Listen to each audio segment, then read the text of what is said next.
Hey everybody, this is Grace. Forgive the way I'm doing the video, but this is what it is. In this video, I'm going to talk about um, dysfunctional relationships when an ex is involved. The other person's ex is involved. Or, yeah.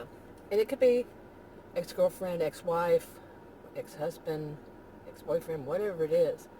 Um, and when there are two involved in your relationship, okay, so however it is that there are two involved, and let's say it's a man, and his friends, he pays way too much attention to his exes or his friends of the opposite sex. Say his ex-wife, his ex-girlfriends, or his current friends, whatever is the case. And he pays a lot of attention to them and seems to care more about them than he does you. Okay. And that can happen, and I've known it to happen. And the focus is just on other people, too much. Okay, now, the focus, like I said, is about that. And let's say that he is a bit narcissistic, and they are. Whatever is involved, there's some kind of narcissistic abuse working there, and what do you do? Now, I'm not here to give anybody any advice or, counseling, any of that kind of thing. This is just my opinion. I could be wrong. But my opinion on it is that it's not a good relationship. It would not be a good relationship to me. I don't know what about to you. I'm not suggesting anything. But for me, no. I've been through that, and it turned out that was right. I was right about that. But it was a very strange time for me in my life. And I'm going to give that as an example. It was many years ago, many years ago, and I was dating this man, Michael, and he's passed since this. Years later, he did. And I think we were seeing one another about 2.5 years. And I was divorced, and I had no intention of getting married again at all. Really, I did not want to get married. He knew it. He didn't want to get married again. He was divorced, had a couple kids that lived in another city, in another state, California, and this is Texas.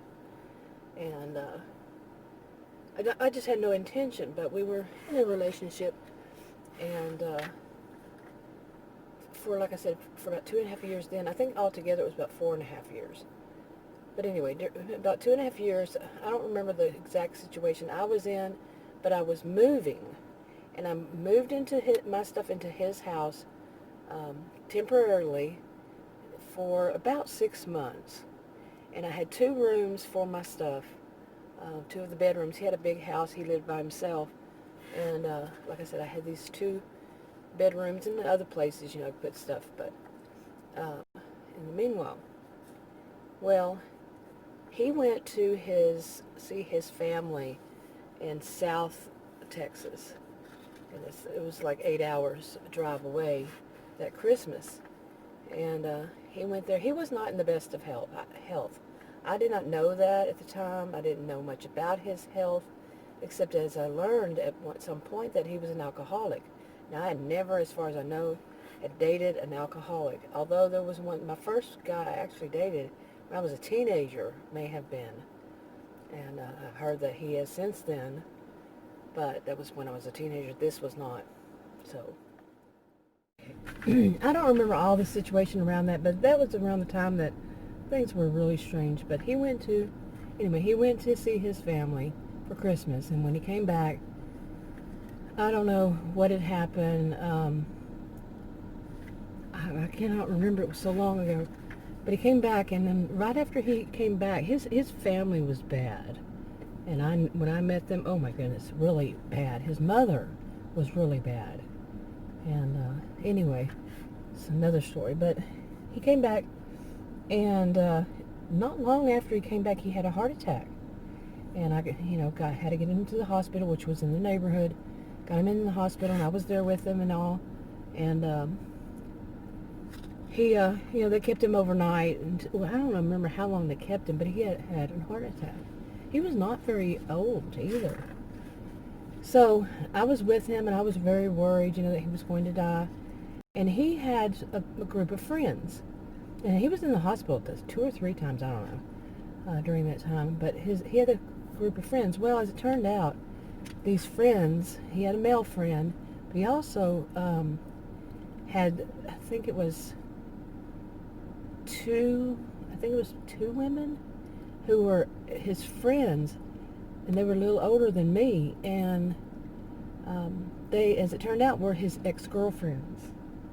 Okay, and I didn't know that for a long while. And then they had another ex-girlfriend.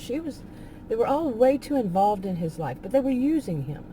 Now, he was a nice person, but they were extremely abusive, very abusive. They would use him. He would buy stuff for himself. He was a Rice graduate,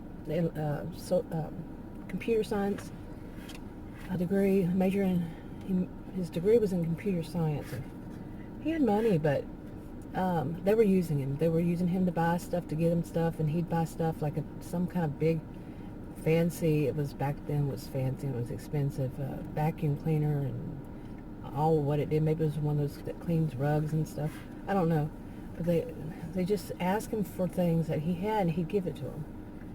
And so they were using him. But one of them, I think, she was an older woman, like 11, maybe some 10, 11 years older than he, and I was younger than him. But she was his ex-girlfriend. She was still in love with him. Oh, the drama, that I had no idea about, I think, until that time, until he went into that hospital, and all this came out. So they were just, as it turned out, they were very into his world, and they convinced him to do things and all, and I had no clue. And one of the things that they did was, while we were in the hospital, I don't know how they found out. That I think they called him often, but so they came, instead of coming to the hospital, they did, I don't remember, but they decided they were going to stay in his house. Well, that was where I lived, okay, during that time. And they wouldn't leave. I went there, and they were doing things like mean girl kind of things, which is the story of my life, being around that type. And just awful things. Here it is, my boyfriend was in the hospital, and he could be dying, and had a heart attack, and all that. And they were just so hateful and all. So I called the police, and the police said, "Ma'am, we can't do anything." I said, "Well, this is where I live." And they said, "We can't do anything because it's his house, and he has to say that they can't be there. He told them that they could go there, so we can't make them leave." Okay, he had told them that they could go there. He was naive to them. Okay, and well, I wound up going and staying at the hospital with him, slept in the bed that night with him, because I was not going to deal with it. They were crazy, but just so mean, hateful, and they were going through all this stuff, and I told them, "No, you can't do that." And they said, "We can do whatever the hell we want to do, and it's his house," and all this kind of thing. And as it turned out, they also went through my things, and they had already started doing that before I went back, and they were mocking me about what I had, and it was really bad. But the thing is, he didn't break up his friendship with them after that, and I wasn't going to tell him too much about what was going on, because he just had a heart attack, you see. So yeah, like I said, I only stayed there for about 6 months. I don't know how long that was into it. I think it was about halfway, and I left after that. Okay, my phone got hot, so I had to turn it off. But yeah, and that wasn't the last time. Another time he was in the hospital, he was in for something like 65 days or something, somewhere around there. And oh my goodness, they were causing so much problems. They were trying to get it to where I couldn't go see him. I think 40-something days of it, he was non-responsive or unresponsive, I don't know. He was intubated, and they had a hard time getting him to wake up. They thought he was going to die.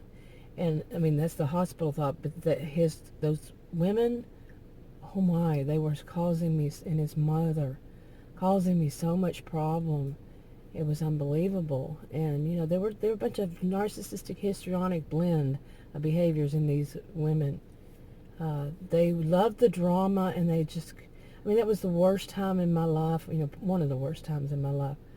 And they just didn't care.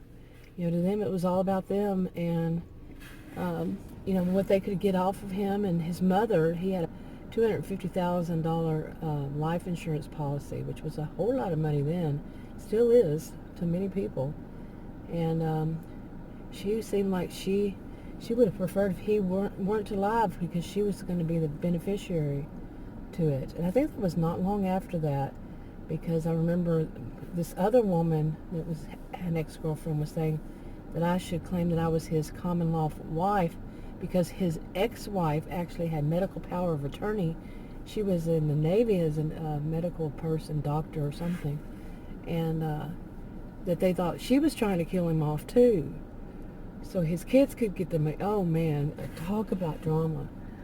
But they were always interfering, and so, but anyway, that was one of my stories. It goes on from there. But what about you? I mean, there are other ways people deal with exes, like if they have children, to get,